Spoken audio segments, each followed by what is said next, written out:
أدوية كتير بناخدها عادي زي أدوية الصداع، ولو قرينا الآثار الجانبية ليها هنلاقي إن في حالات بتحصل واحد كل مليون. بس تخيل كده لو أنت الواحد ده.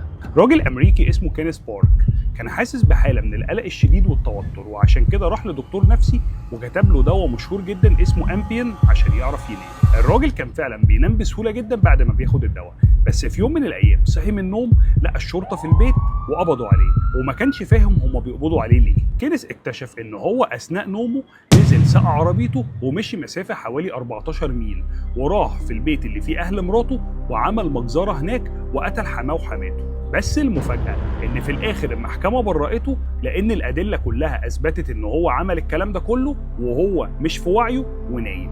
وفي حالة مشابهة لشخص تاني اسمه سكوت فلاتر قتل مراته تحت نفس التأثير وهو نايم. الفكرة إن في أدوية زي أمبيان مكتوب في النشرة بتاعتها إن في حالات نادرة جدا بيسبب لها سليب ووكينج، وده ممكن يخلي الناس تطبخ، تسوق، تمشي، وأوقات ممكن تقتل وهم نايمين. في الآخر الكلام ده مش معناه ما تاخدش دواء، بس معناه ما تستخفش دايما بالآثار الجانبية حتى لو مكتوب قدامها بتحصل حالة كل مليون، لأن احتمال تكون أنت الحالة دي.